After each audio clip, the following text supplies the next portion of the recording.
All right, RSL. I was gonna say, Just leave it like this, dude.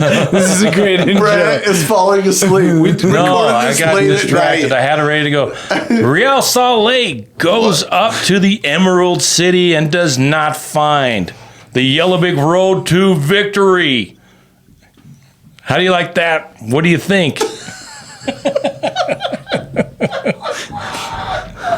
It's so grand. So grand. So large. So worth the weight of redoing this so many times just for you to call it the Emerald City. That's what they are. Can we do it again? No, this is going to be a great episode, guys. You're going to really love it. We're not very positive, but hey. We got a lot of confidence. A lot of fans are not positive right now. So enjoy this episode. And hopefully we make the playoffs. Will Yeah. we do it? We will. Are they supposed to do something? I don't know. Smash that like button if we're going to do it. Yeah, just remember, it's been a long season. For everyone. Yeah.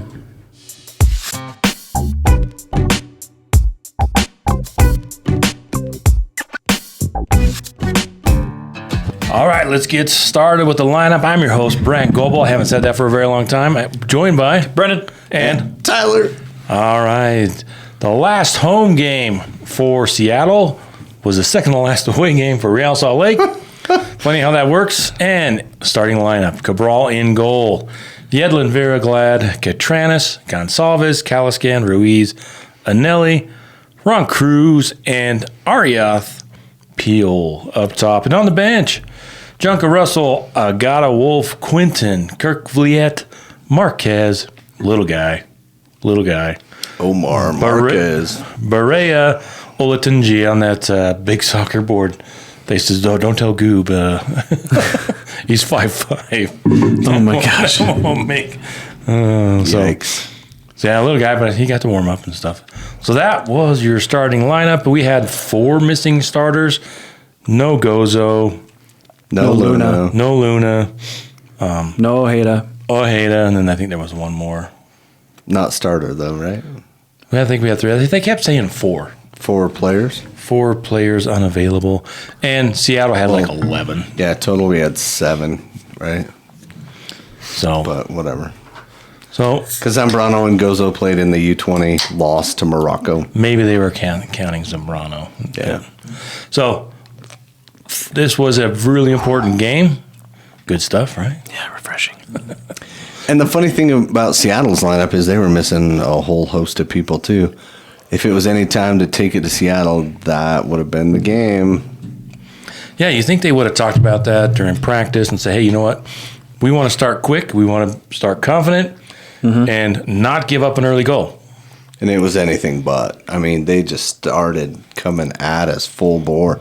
And they looked like a way better team than we did for the first 15, 20 minutes. After that, we seemed to figure out their press, and so they stopped pressing so much. But I also think they kind of got tired. I don't think they could have kept that press for, the full 90. But here they were sitting on a 1-0 lead, so they didn't have to. Yeah, well, thoughts on the goal? So many things went wrong on that play. Should it have been a goal? So first problem was Ruiz. It wasn't sharp, and he gave the ball away. Right? The ball was played to him in a position where he should have been able to handle himself, and he didn't, in my opinion. That's his fault. He mishit that ball, and it went right to them, and they just went right in and scored. So take the controversy from there, but on that play, for me, it's like it's a giveaway. Like, it's too bad. Well, also there was a hint of offside. So the ball kind of played in. Catranis headed it back away from the St. Louis. That's next week. The Seattle player, and they were playing the ball to a guy that was offside. So could you've gone back and seen? I don't know if that. And then the ball went back around, and then it ended up on top. And I think it was once Diego Chara retires, I think this guy will take his place for me. Paul Rothrock? No, Jesus. Ferreira. Wasn't he the guy, Ferreira, that sent a ball into the middle? Oh, that was on the, I'm thinking about the penalty kick a few minutes later. Oh, okay. But yeah, Jordan Morris to Pedro de la Vega, or other way around. to Paul Rothrock for the basically tap in, but we still got a hand to it. Cabral still he did almost kept it out. It's too bad he was going the wrong way, right? He was having to go back to his goal. Oh wow, that is so offside. Brennan's all about the angles and stuff, but Cabral had to dive backwards into the goal to try to block it. one thing while you're watching that. One thing I noticed is that and this happens a lot with RSL. Maybe it's just every game and I'm just hypercritical. The turnover, Catranis gets beat, right? And because Morris gets around him. And what does Catranis do? He just stops. I mean, the midfield there is just kind of watching instead of trying to get back in. I don't know if they could have it, but it's just the thought that the play's not over. Why are you watching the play now?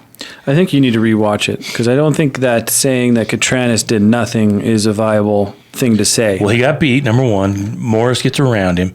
Right. And then he's just kind of watching from there and not kind of doing something. Maybe I'm just expecting them to do something, kind of get back into the play. Well, he said he's maintaining a line. He's maintaining a line with Glad right next to it. It's. You want to watch it? No, I believe you. Okay. Well, in his defense, yeah, he got the defender got around him. It does kind of look like it's a little too close to not have VAR do something about that because it does look like he's leaning in front of Vera's position. But yeah, he gets around him, he gets a header that comes back, and then he just maintains a line. It's kind of one of those things that happens where we start to be way critical of what they've done before the goal because we see the goal and we saw that the outcome was so bad. But in reality, I think they did just fine. Yeah, and they all tried to shift across to try to block it, and it just got played across to Rothrock. Yeah, and it was just back post. Seattle did a really great job of maintaining the amount of numbers forward that they did. They weren't just running with 3 or 4; they were running with 5 or 6. And so 4 minutes in, RSL is down a goal, and that means that the game is not over, right? Well, we haven't been great at giving up early goals and sticking around in games. If you want to know the truth, this year, RSL is dead last in points from a losing position. Dead last in Major League Soccer. 3 points. They were down a goal to San Jose, and they came back, and they won 2-1. I think Jamie Watson mentioned that. But that's the only game. I thought, well, maybe this is going to be different. They're going to get up to 4 points. They'll get a draw, or maybe they'll come back and play well. But they continue to not play well. And then we get 10 minutes in. The penalty kick was at the 10 minute. That's when he got the yellow, was it? That's when he got the yellow. That was after the I don't VAR. like the yellow card on that. Why give him a yellow card after you already gave the penalty? It shouldn't have been a red. It wasn't flirting with red. He made a play on the ball. He just missed it. And, I mean, is it a penalty? Yeah. But, man, I hate that. As a defender myself, I hate that penalty because it's just so you try to plant your foot and have them kick you, which then it's not a penalty. But he was, just that close to having that happen, right? So if Vera plants his foot instead and Jordan Morris kicks him but his foot's on the ground, then it's not a foul. It's not a penalty. But because his leg is still up in the air and then Jordan Morris goes over him, it's a penalty. I can see where it was, but rough timing. I would be fine if that wasn't called a penalty. Yeah, I would have been fine too, which it wasn't called a penalty. Both ways. Right? Both but ways. Then they sent it back to review. Yeah, both ways. If that was one of our players that kind of had that same thing, I'd be fine not calling that a penalty kick. Only because Jordan Morris sells it. I hate it when they sell it. Because he does and he falls down. And for me, that just tips. And then he just laid there too. The ball was still sitting there next to him. Right? Yeah. Still on his backside, and he's just laying there with his arms up, and you're like, come on, man. How come I don't see it? So I don't see that at all. Watching it again, his right leg that is going to essentially make the next move to the ball, this Morris guy that you don't like, Vera completely blocks him from doing that. He does a step across, and it's definitely a penalty, and it's definitely a yellow card. Yeah, but if he's just this much faster, he gets his foot planted, and then he has to run out and around him, And so if he tries to go through him, then it's not a penalty. That's what I was trying to say. Oh, I see what you're saying. And I think he does kind of silly. He sticks his right foot back to try and make sure he catches Vera's foot. Well, I've watched it too many times. But I will agree, I can see why that gets called as a penalty 99% of the time. Mm-hmm. I'm just saying I don't love it. Don't love it, but I get it. And then, of course, we've got the save of the game, the guy that's responsible for us even being in this position, in contention. Rafa Cabral, 4 saves out of 8 penalties. Rafa. That's insane. That works out to be about like 48%. Wow. Almost, right? Brother. Wow. Brother. Okay. Wow. No, so, like, you sit there and you say, like, okay, how many miracles can Cabral give us? And this guy is doing more than Jesus ever did, it feels like. Just way too many miracles. And you feel like, as a fan, you watch this ball go right, and he puts his big paw up, he blocks it, and you feel yourself with this hope in your chest. You're just like, oh, man, this is going to inspire the counterattack that we were wanting, right? But where did it go? Where did that momentum that we were able to grasp on out of nothing, where did that momentum go? It was tough in the first half. And it was a strange lineup. Like, why did we play Piol instead of Olatunji? Well, he was injured. So he was only cleared for a certain amount. But you bring it up, Arieth and Agata are probably the bottom picks that I would have chosen to start the game. I would have put Berea as a starter, knowing how he possesses the ball and what he does. He really knows how to move the ball, and he also is pretty intelligent off the ball. He kind of plays more like a midfielder than a forward. Yeah, he's like that connecting piece from midfield to striker. Yeah. I would rather see that, because you see Arieth, he's just kind of one dimension. He's just kind of run to the ball. He doesn't really possess the ball. He doesn't really have that touch yet. And if he's in the box, he's a threat. But he's not one of those threats that has the confidence where he can create something out of nothing. And that's what I think is lacking in him right now, is confidence. And we don't have a striker with confidence, unless you count Olatunji. He might have Olatunji, and then you see Cruz. Cruz is wanting somebody else to do something with him. Oh, dude, just Cruz. I'm like, bro, you have so many chances, so many opportunities to do something great. And it's just like the early days of RSL when we would just get killed. But then, like, all of a sudden we'd get in the box and we'd be like, Chris Brown is on the ball. I love Chris Brown. He's so dangerous. And then we never scored. And I was just like, damn it. Come on. Sorry, kids. And so it's just that same feeling with Cruz. It's like, why is this guy not finding success here? He's got all of the intangibles. He's fast. He's strong. He works hard. He does all these things that should equate to some success, and he's not having a bit of it. And so I don't know what to do with that as a fan. Like, I want to be like totally all in on that guy, but he's gotten almost nothing. He's got like one assist in 6 games, 7 games. Well, you got to admit, there's like no direction with our attack. There's no.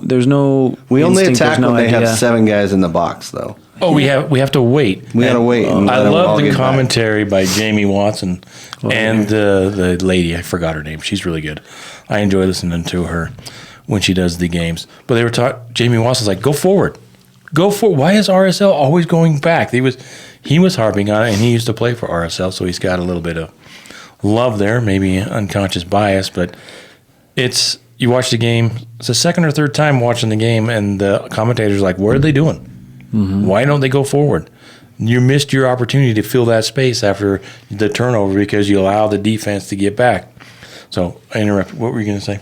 Well, no, I was just saying that the striking is our issue. And you don't really see any sort of, like, it feels like his whole focus, or, the games, our whole focus is get Cabral or Glad the ball so we can look at things. And then we're going to kind of move up the side and then see if we can kind of piece something together.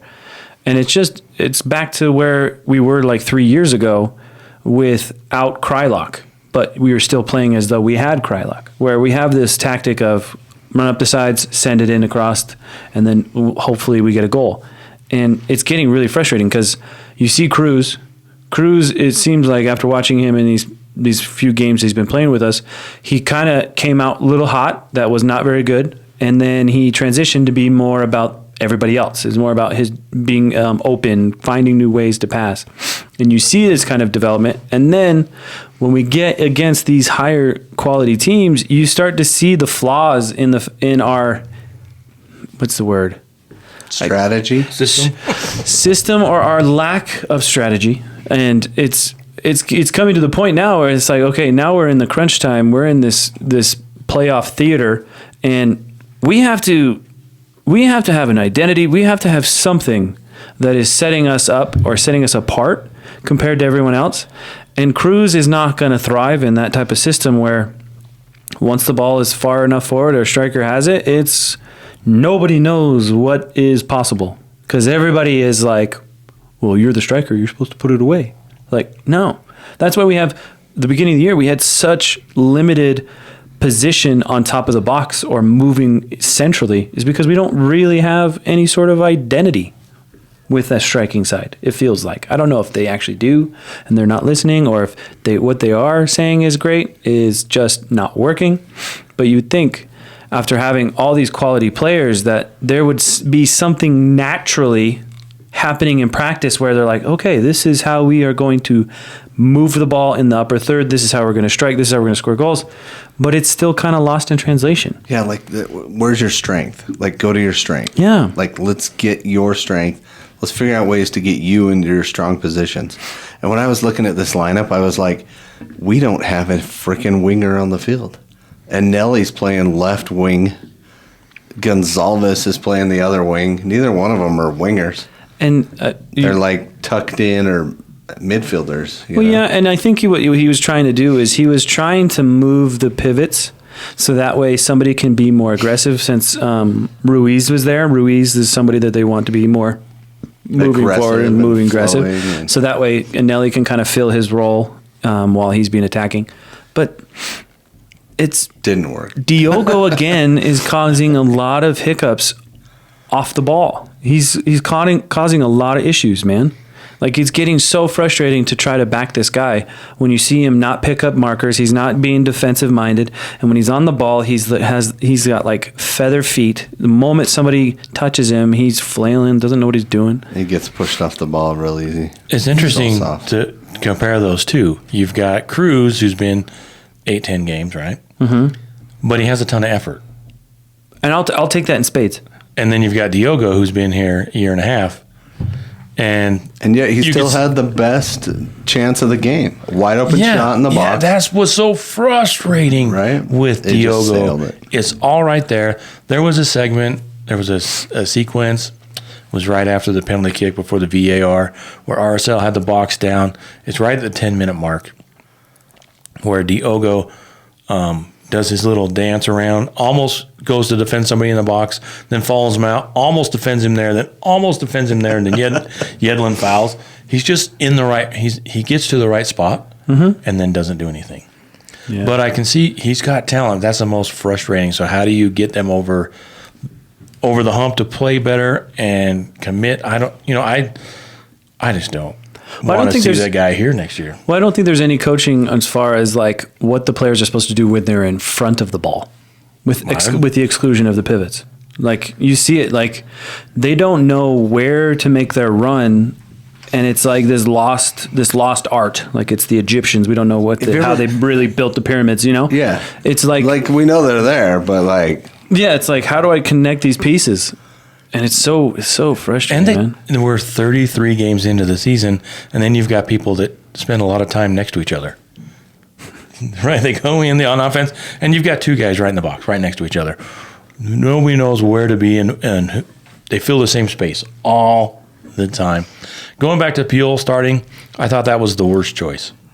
I would have taken Agata over him. Even though that's a coin flip, I would have taken Barea over him starting there. I might even have taken Wolf, even though Wolf has gone from, he's He's no Owen. No, He's no you can't Owen. see that. That's He's don't no don't Owen. Dude, fall he into looks that. so Fans, good in practice. Come on, man. Fans, don't fall into this pessimism. Okay, everyone Team struggles. Wolf, bro. Hey, kids. Yeah. Kids.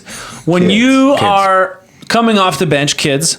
And you are nervous because you haven't gotten a feel for the game. You haven't seen how everybody's moving, how they're creating stuff. You haven't seen any of that. So you're this brand new baby. You have to come on here and in 1 minute somehow manage to match tempo, cadence, all this stuff. And then you only get a few chances. It's going to be a lot of pressure, kids. It's going to be almost too much pressure.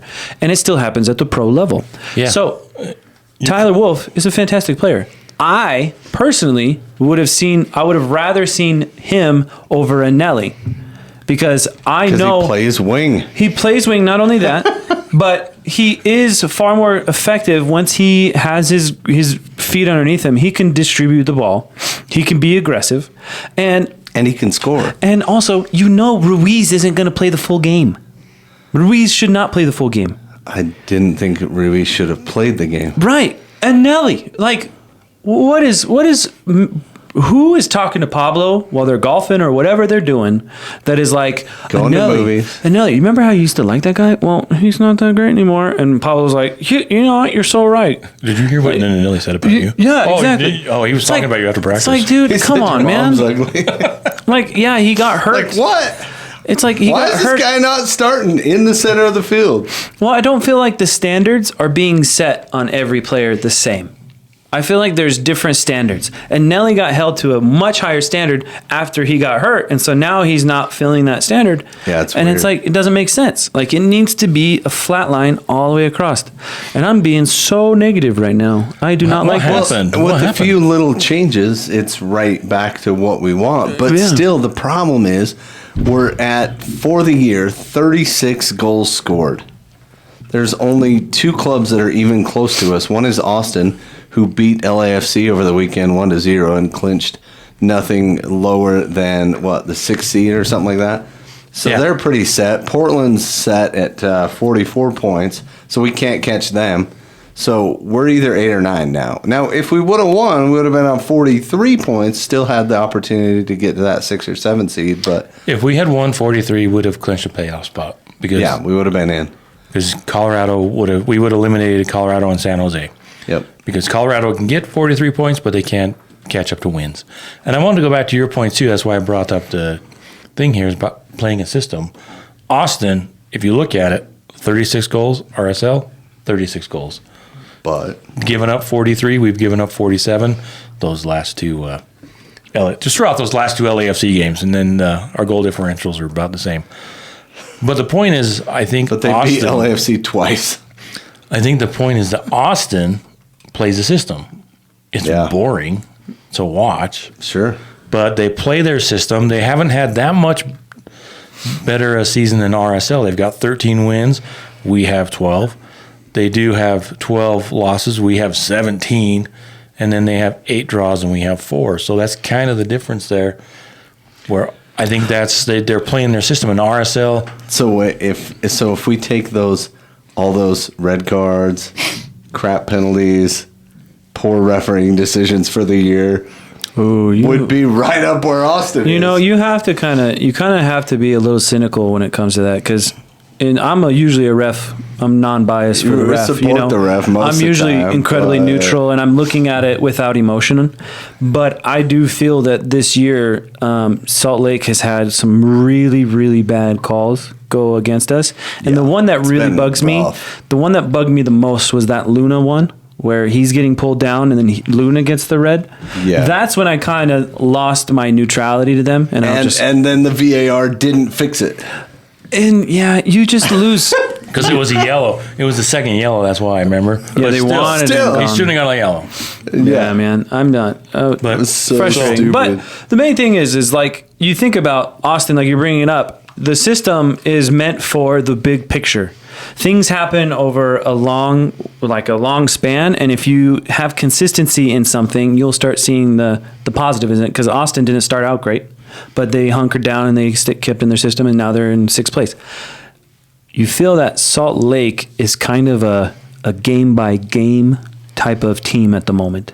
or this season. It's been all about next game. Kind of not really that, okay, this is our 11. Let's go play. Let's make some tiny adjustments based on who's available, who's not. It's like we're in the lab every single game, just like we still don't know how to figure it out, and everybody knows. Just drop into a low block and counter against us. Like, dude, that's all you have to do. Ever since Minnesota took us out with that 5-man back line. Yep. Like last year in the playoffs. That's the biggest pet peeve. It's like, dude. Now everybody does it. You gotta take some risk in order to get a reward, and we never want to send guys up.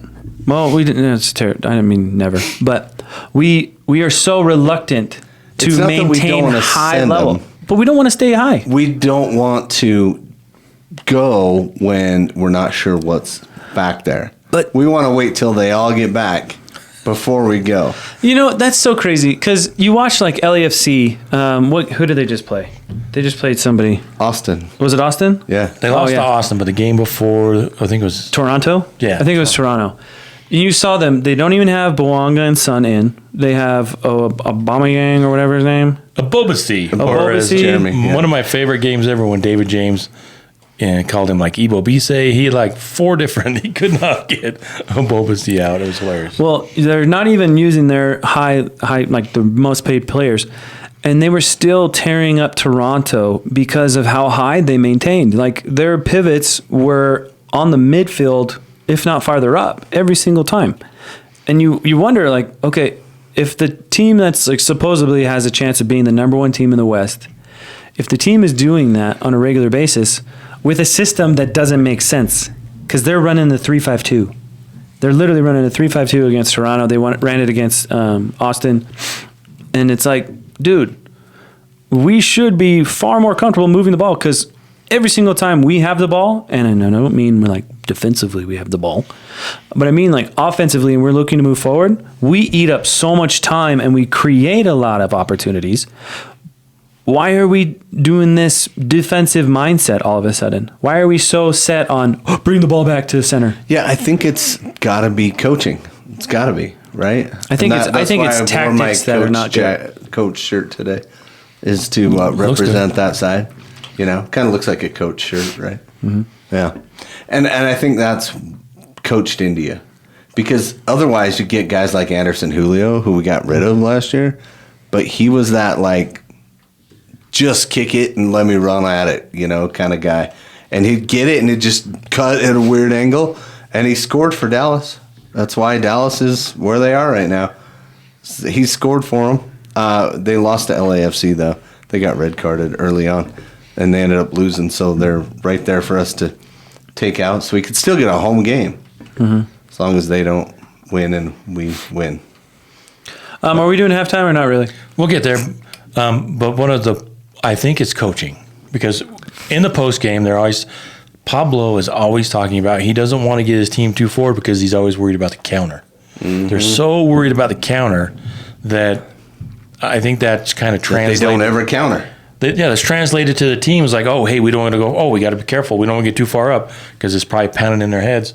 We move together as a group. We want to go forward together instead of getting a 2-on-1 or a 3-on-2 or something. So they're probably hyper-focused on not getting beat on the counter, and that's inhibiting them going forward. Yeah, did you see what happened with LAFC when, what was his name?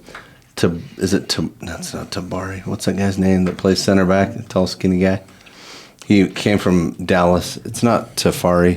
Is it Tafari? Something like that. Something like that. Yeah, that guy. He made a run, and they didn't close him down, and he just kept going all the way into the box, and then he ripped a shot, and it's like, good for you, bro. Yeah, he had like beads in his hair, or something like that. Yeah, like go for it, man. Have at it, son.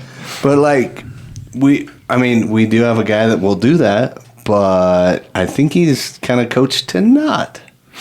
Yeah. So it is frustrating.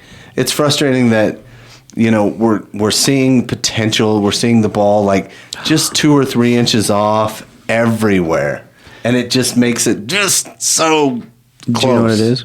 But frustrating. I know why he does it. Why? Why Pablo coaches this way. Yeah. This is gonna be good. So, if you've ever watched a movie, Which It's a movie? Disney movie, I think. Oh, Pocahontas. You got to go way back though. It's a sport movie. There's a scene in it where Sport movie. he gets the puck Free Willy. and he goes behind the goal Oh boy. and then he goes flying V. And then all of them go behind the goal, Oh, and then boy. all five All the mighty start Ducks. going in a V towards the opposite goal. And what's really clever is they take that puck that's in the front and he passes it back to one person and then he passes it to the other person, and so they don't know what's going to happen. And so they're always possessing and starting from the back, and then they're just wedging their way forward, and then they beat the bullies. Let's do it. The flying V. Huh? Yeah, flying V. And All I right, think we that's got where the strategy that Pablo will is win on coming the from, weekend. man. He's saying, like, I want to possess the ball in the back and then move forward. He's been watching a lot of hero movies. Well, we play St. Louis in the final game of the season, and they are one of the few teams in the league with a lower goal differential than we have. And going back to that, you ever seen like when you're flying, see birds flying and talking about the the flying goose, V? yeah. And they got one side has more geese than the other side. You know why that is? Yeah, so it can take a break. No, because the other one has more. Because they have more on that side. Oh, got it. Well, they do. They do take breaks. One of my favorite jokes. I totally butchered. But, I missed the joke. What was the joke? when they're flying in the V, and why did this one side have more ducks than the other? Yeah. Because there's more ducks on that side. How's that go? I totally ruined it. It's funny. It's hilarious. And you're digging your Sorry, own kids. Go look comedy that up, hole kids. right now. Yeah. Yeah. I missed the joke at that. It's more I'm about sorry. delivery. The timing. The delivery was terrible. Yeah, I'm, it's okay. I'm embarrassed. We Kids, can edit don't this do in that. post. Yeah. Tyler. Maybe I will. Brandt. Edit it in post. Maybe I will. Oh, yeah. You insert the real joke. I'll work Even on the better. real joke and Even insert it in. better, yeah. Put that Just in. somebody else's voice. And now. Here was the joke. All right, here we go with the joke. You know when you see birds flying and they're flying in a V and one side is longer than the other? Why is that? Because one side has more birds. So let's get to halftime. We're RSL went into halftime, 1-0, and we're at halftime. I do have a question for you. Yeah. You're talking about what would you give up? You're talking about the bounces that didn't go our way, or you just can't say, hey, if all the bounces went our way, then does that mean that we don't get Cabral saves? So, do they counter it? Do they counter each other? Because I think. What do you mean bounces? You mean like balls in front of the goal that didn't go our way? You mean like the refereeing decisions that all Yeah. are against So us? if we've got the refereeing decisions and then kind of the missed shots, is that counterbalance what Cabral has been doing? Because I think that's more important. I think even if you had those, if you got the bounces and you had the goals, and you didn't get a couple of red cards, but you didn't have Cabral playing out of his head. Well, I think a better way to say this is like, okay, all the bad things and the normal things that have happened where he's gotten scored on or he's blocked. Would you have rather seen Beavers try to do the same thing? Do you think Beavers could have done it? Because if you put McMath or Beavers in that scenario, those goals, those breakaways, those one-on-ones that Cabral has stopped by being big, or like those late ones, I feel like overall, I mean, Cabral in any sense of the word, we have to have him. Like you just have to have that guy. That guy, good or bad, is always on. And I bet you if we put any other goalie in and you still had all of those penalty kicks, I bet you none of them would get saved. Yeah, I think my point is, and it's just terrible with jokes and points tonight. Sorry. Yeah. But the point is that without Cabral, then we're not even. I mean, people are jumping off bridges. RSL is down there with Kansas City and the Galaxy because he has been the season. Well, I'm looking at stats, and you look at the road stats. We have 3 road wins, 10 road losses. Brutal. But you look at the other teams around us; they're kind of the same, right? Even a couple teams in the playoffs. 4 wins on the road. 4 wins on the road for Seattle, Portland. Even I think San Diego only had. Well, San Diego's the best team on the road, I think. But But yeah, so Vancouver and San Diego both have a lot of road wins. But other than that, not a lot of people consistently win on the road. And so what I'm saying is the 7 losses at home. You know, that's brutal. 7 losses at home. And then the other thing I was looking at, how many draws do we have? 4. On the whole year. On the whole year, 4 draws. There's one team. There's one team that has fewer draws than us. Who? LA? They have 2. LA? Surprisingly, Charlotte. Oh, Charlotte. So that's right. Charlotte's just on the other end of the hot streak.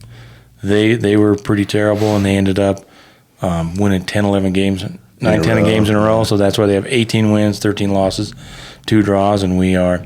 So that's where that consistency, maybe those calls that we didn't get. Oh, yeah, I see what you're saying. Maybe those turn in. If we have a couple losses turn into ties. Yeah, if we have 7 draws, that's 4 more points. Right, and then we're safely up by Portland. And yeah, so it is close, but I think the reason it is close is all because of Cabral. So, good point. Halftime then. Orange slices. I was going to go a much more philosophical question, but let's do halftime. Okay, halftime. Orange slices for the game. For the game, We'll surprise people with going the whole game because I don't know if there was enough to give out in the first half. Yeah, first half was kind of rough. See, but it has to be Cabral because he saved the penalty.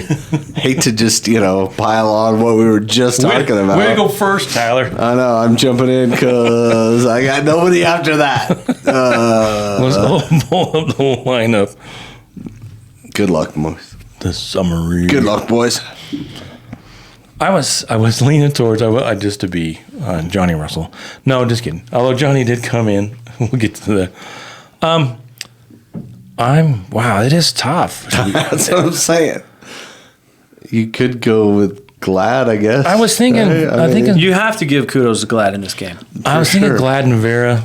I thought they played. Well, you know what? I'm going to do it. Caliscan. What? I thought Caliscan. He disrupted quite a bit. I thought he hustles and didn't give the ball away. When you lose 1-0 on the road to a team with 11 missing players, it's tough to give out orange slices. And we could talk about the subs when we get there. But who's yours? I guess I would say Justin. He had a lot of work in this game. He was very active. I mean, he got away with that gentleman foul that I thought was going to get a yellow, which was weird. I was just random tackle. Yeah, like full on pull down. I know. I was like, and then he gets a yellow for whatever. The barely touching behind, and he flops. And I'm like, dude. Well, anytime you touch somebody's behind. Hey, that's his no square. That was so bad. But yeah, I think Justin really. I mean, if I had to give it to somebody, I would give it to Justin. Yeah, I didn't really love the ref in this game. He called it way too tight for me. Every time any 2 people even got close to each other, he was just like, yeah, foul. Yeah, foul. And that's when you just get people just like being light as a feather, just like, oh, challenge, then I'm down. Everybody starts going over. Yeah, I don't like the way that game was refereed. Yeah, I thought Justin had a good game. He had a challenge. Jordan Morris is still a good player.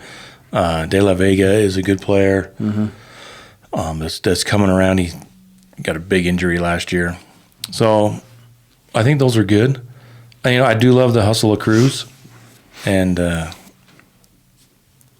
yeah. Yeah, only 32 fouls called in the game, and only 20 of them were on RSL. Well, that's good. Yeah, just 20. Just 20. Just 20. Seattle only had 12. They're better at falling over real quick when somebody comes around. So anything else for halftime? We want to jump into that second half? That's where all the action was. Yeah, buddy. So much action. All right, second half. Sub. Called for a sub right at half. Oh, yeah, subs. I didn't think Ari was the worst player on the field, but he's the one that got subbed. Yeah, there was a sub at halftime. That's when Agata came in. And, I joke around and say, when they're in, it's like being down a man. But I think Agata played well in the second half. He had one header that was super close. He had a header that was in. And, yeah, he was good when we were a threat. When we weren't a threat, he's still kind of lacking the press and just being that, high-level striker that we want. Well, it goes back. I think that a lot of times I remember one time where he goes to press and he turns around and he's like trying to get people to go with him. Yeah. So that goes back Nobody was there. That goes back to the tactics. So what are the tactics? It should just be ingrained. It's like you see him go, we go together and put the press on. And I thought, Seattle, the MO with RSL is they aren't going to score. You don't have to worry about them too much. So I think once they got the goal, I think they just want to sit back because it really, now not the game's over, obviously, but, they can't go up or down anymore. So they're probably glad they got the 3 points. But I thought they were just kind of like, yeah, we're not really too worried about RSL. I mean, they did sub Hawkins in for Joao Paulo in the 60th. And I thought the game, bless you. Sorry. The game kind of turned with the subs, with RSL and the subs. 64th minute, Olatunji came in for Cruz. And in the post game, Pablo was talking about Olatunji wasn't supposed to be available. Mm-hmm. And they had to do some work with the medical staff, which kind of thought was interesting that he would say that. That, he wanted to get at least 20 minutes for him, get him ready to have 20 minutes, which... Weird. Which, I thought, I was like, why are you putting... If he's not ready to go, don't put him in. Right. But I think there's a lot of weight on the coaching staff's shoulders here trying to make the playoffs. It's almost like they feel like if they don't make it, they're going to get fired. That does kind of... I've never heard that. Honestly, I haven't heard that, but... I haven't either, but... It kind of feels that way. Right. The reaction... Well, as a coach, what do you want? Like, you're just going to sit there and just be like, oh, we didn't make it to the playoffs. You know what I mean? Like, everyone, no matter what your situation is, you're going to fight for the playoffs, No, I just think that there's like... It just feels like there's a little bit of added pressure. Oh, I don't see that at all, man. I mean, if we're really stressed about it, we would look stressed 3-4 games ago, 10 games ago. If we're really concerned with the playoffs, because that was a run, like what, 2... We have 3 wins in the last 9 games. Yeah, there's literally like a run where it was like, these guys are set. Like, they got their job next year. You know what I mean? They're going to make some minor changes, minor tweaks. You don't see this radical all or nothing, it's got to happen now kind of mentality. None of them are acting like, this is our playoffs, this is it. I think the only one that's... Johnny Russell would have got more playing time? No. And honestly, Johnny Russell is good, but he's not fit enough. I don't care who you say. That guy cannot run enough. But now I lost my point. Damn it. Oh, sorry.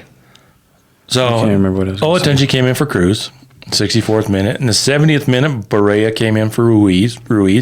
And Barea was dangerous. And in the 70... But he wasn't playing Ruiz's spot. This is where Pablo started going kind of moving 4-2-3 people around. Stuff, yeah. And then De La Vega went out in the 80th, and then Russell came in in the 80th minute. And there were some good opportunities. Like you said, the header from Agata. That was probably the best shot they had all game. The one he scored? No. The one that was that was only like 3 feet wide. That was the best one. The best one was the one we scored. Yeah, that was good. We can talk about that. But I thought that was a great... If he gets that inside post, he's beaten. He had the keeper beat. I don't know. He had him... Again, that's the story of our RSL career right here this year. Like, Barea, like, missing the post. I mean, like... Cruz so close, and it's just like I think everybody's kind of sick of so close. Oh, right? So sick of so close. So then we get to the goal. It was and talk about Johnny Russell. He came in, totally flipped the script. Everybody was just ready to go because Johnny Russell's amazing. No, not saying that at all. I just think Johnny Russell, you could give him 10 minutes, and when he comes in. I think he picked up 2 fouls and got us 2 free kicks. Yeah, the free kicks were pretty clutch. And so nobody else is doing that. Right. Nobody else is doing that. Yeah, but it's like... it's. And I'm not saying that he should start. I'm not saying he should have starter minutes. I just think there were opportunities for 10 minutes to where get a guy. All I've seen him do come in is create and get us opportunities Right. Okay. when nobody else is doing the same. Right. So I'm fully on board with you. Okay. Okay. But when it comes to Russell on this team, it's like getting somebody who drives a car and has never driven stick shift, and you'd say, hey, go in there and drive it. You have no idea how to drive a stick shift. No one knows how to help Russell. No one, like Russell is on a whole different wavelength, different way of playing. We don't have any pieces around him to make him viable. Well, that's why I don't like seeing him in this game. That's a good point, but that goes back to we don't know. But that's what I'm saying. So like, what's our system? Well, yeah, so what are like we doing? Russell by himself, yeah, he's fantastic. But how is he going to be influential when he can't piece it together with Berea? He can't find Olatunji. He can't help out the pivots the way the pivots want to help. Like, Well, Russell, he Russell found is a way by earning fouls, right? He's right, just but kind of it's doing still, his own thing. You know, sometimes you can find first by just letting off just enough. You know what I mean? But it's like he's a piece that can be so good, but there's no one complimenting him.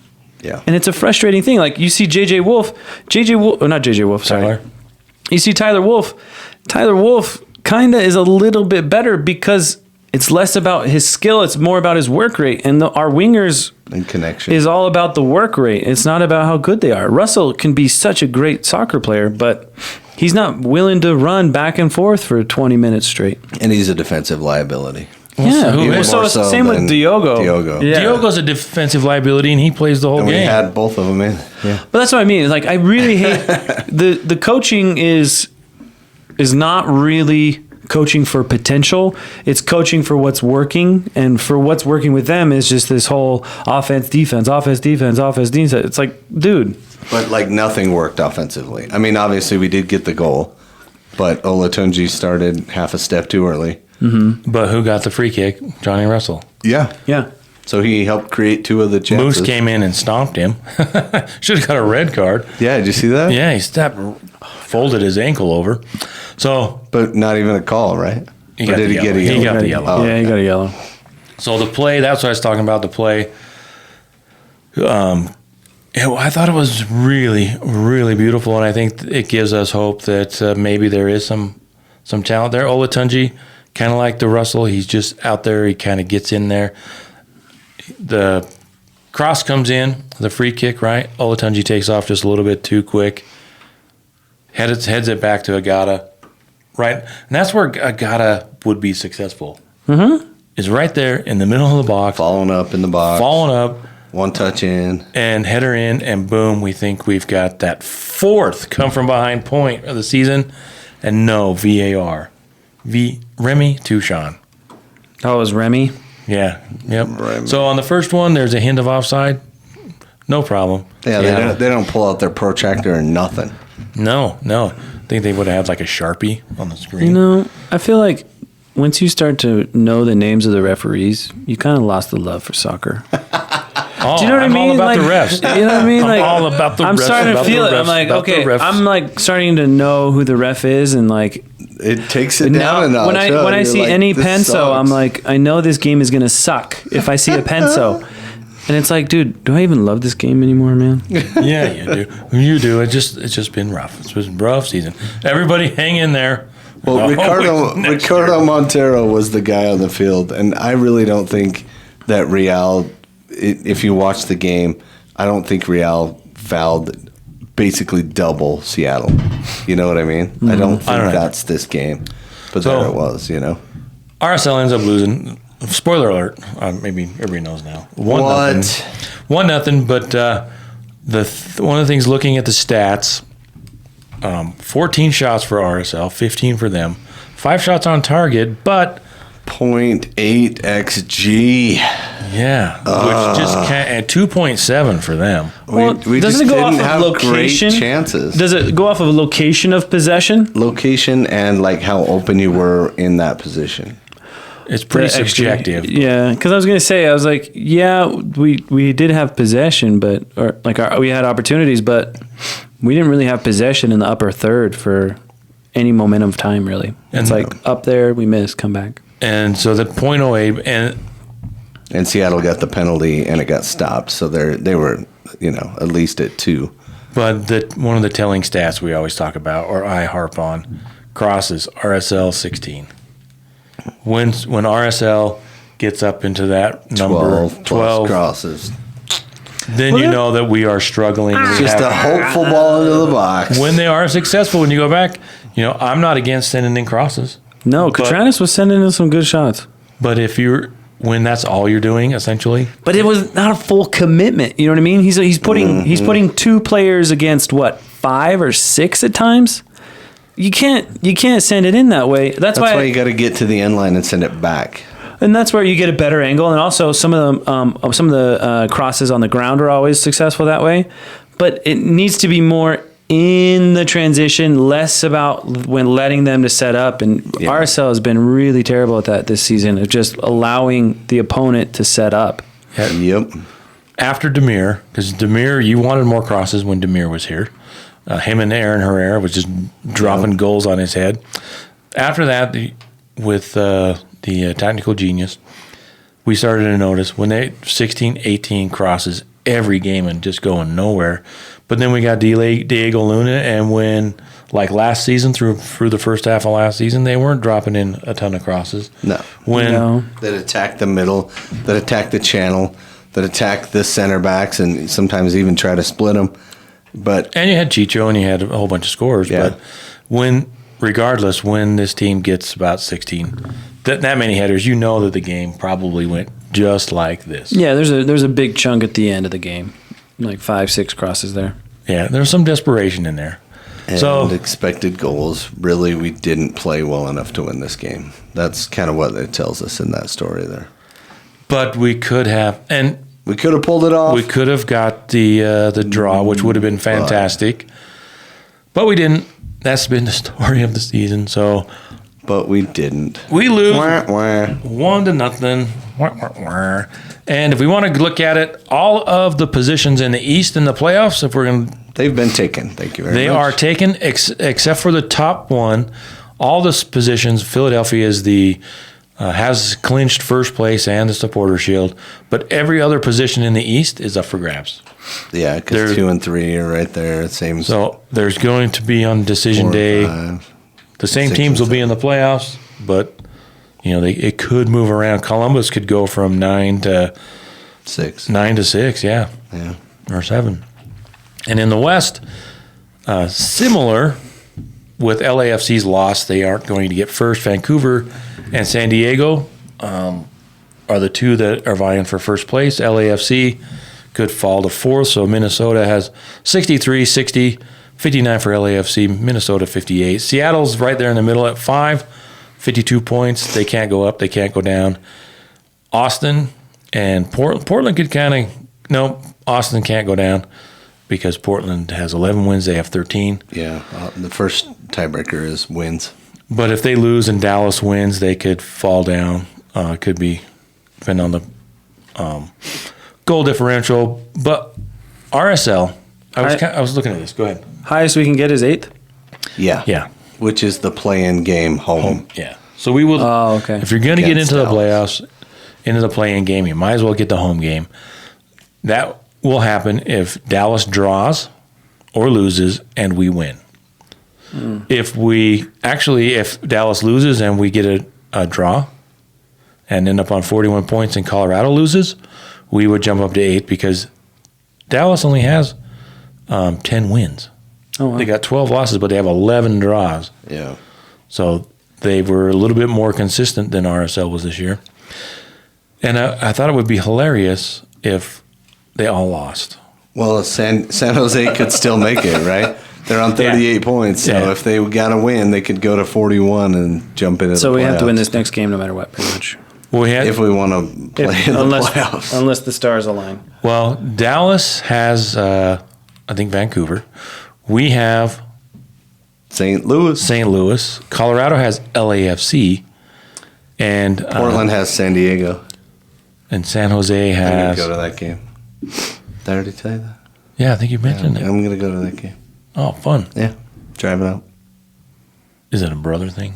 No. You and your brothers? No, I got an inside contact. Oh, playing nice. Austin. Top secret. So San Jose has Austin. And Dallas. Diego, I think Dallas has Vancouver. And we'll get all our boys back because the U.S. men's national team lost, which we mentioned earlier. Luna will be back. So we'll get Luna and Gozo back.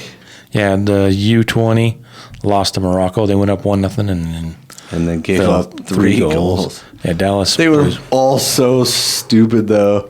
The one was kind of cool. The Morocco guy, like, donkey back heel kicked it, and then the guy finished it. Nobody expected that.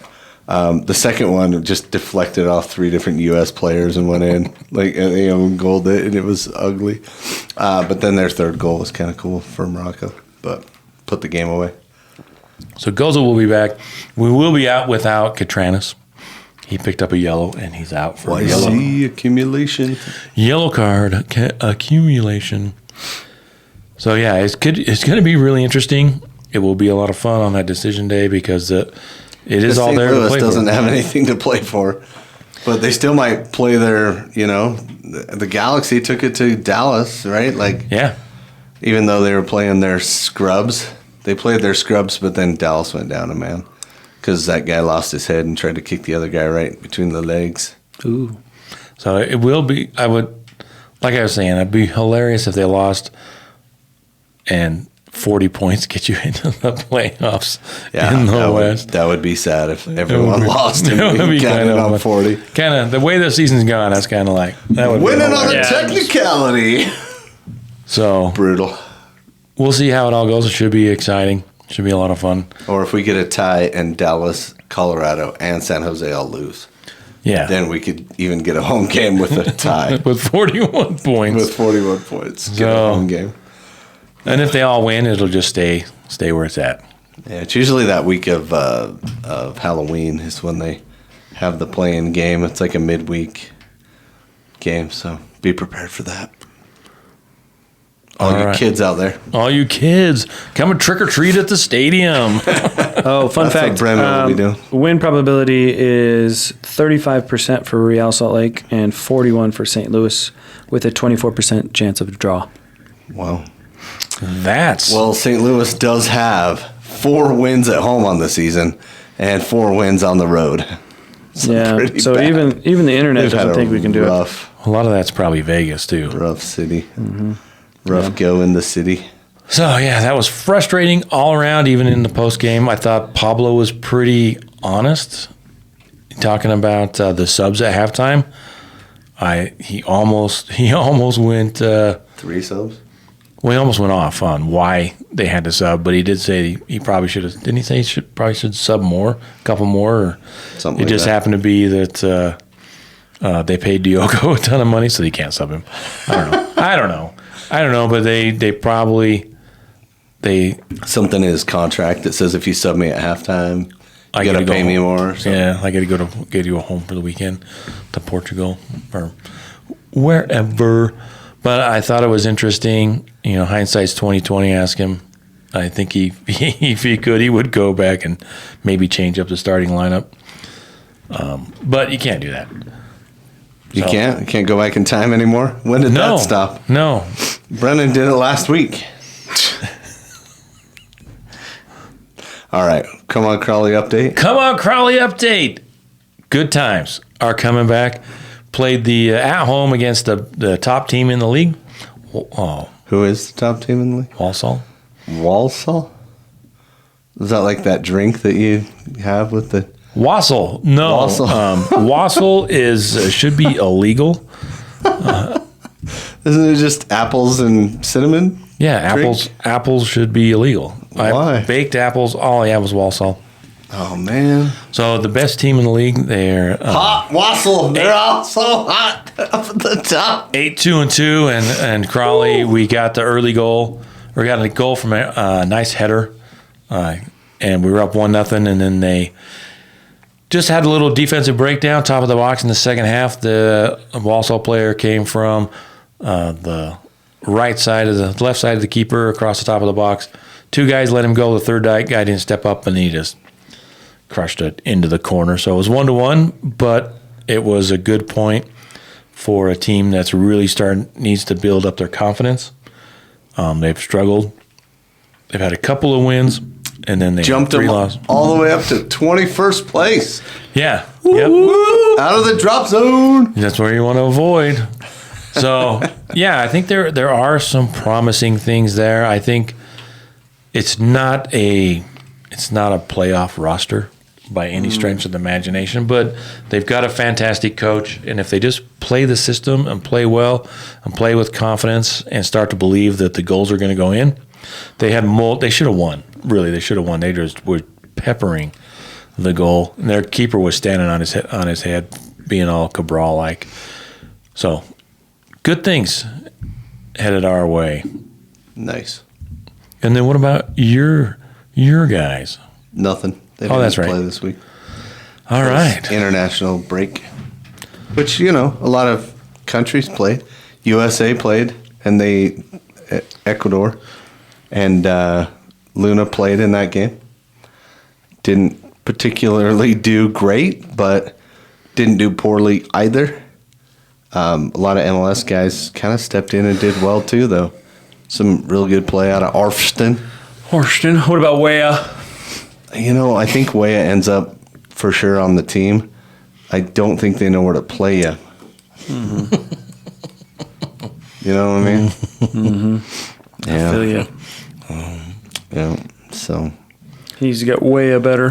But I think once they get T. Adams in there, big Tyler Adams, he's really not that big. But he's playing on Bournemouth, and they are on fire so far to start the season. So you get Tyler in there and running the show, being the captain. Everybody falls into line. You get kind of an enforcer to be the Christian Pulisic protector. Are we still talking about Tyler Adams or you? Which one are we talking about, big guy? No, because I was more the enforcer. Yeah. Yeah. And you would, how you do that. You kind of when somebody takes down your boy. Yeah, you that's your become the skill, bully. You kind of have to bully the bully. Yeah. Mm-hmm. It's the game inside the game inside the game. Absolutely. It's Yeah. like Inception, It's kind of like that. Right, yeah. Oh, I thought he was 2 or talking 3 about the layers Mighty deep. Ducks again. No, Flying V, baby. Yeah, we play out the back. And then there's those brothers from the other hockey, Smash Mouth or whatever, the hockey from the 80s. Where Where they have the glasses on, Yeah. and the tape on their Oh, glasses. what's that called? Yeah, Is it Slapshot or something like So that? I think this might be Slapshot. So Yeah, I remember watching that. So yeah, that's enough hockey talk for tonight. And as we would love to have you, thank you for listening. I'll say that way. Please follow us on all of the social media. Subscribe to our channel on YouTube so you can see what we look like at least once. Email us. Then go back Yeah. to listening to it. If you don't like what you see, Tell us, please. yeah. Drop us an email. Our email is... RSL Random Fan Podcast at yahoo.com. Well, I couldn't. The AOL was taken. Taken by time. I thought it was Gmail. Is that not... Is No, that we're- where you're on right now? Aren't you logged into that account? No, it's Yahoo. It's Yahoo. Really? We have No wonder nobody's emailing us. This is my Google. No, it's not. Click that. What does it say? We do have a Gmail. Hi, random fan. What? We have a Gmail too. RSL random fan podcast at gmail.com. We do have we have a Yahoo too. They won't let you create an account with Young. So thanks for listening. It's been a long season. We are just Traipse into the end, baby. Just frustrated as you keep are. one foot in front of the other. We'll get there together. We're boys. excited for Decision Day. It's going to be exciting. So thanks for listening, and we'll see you next time. Toodles.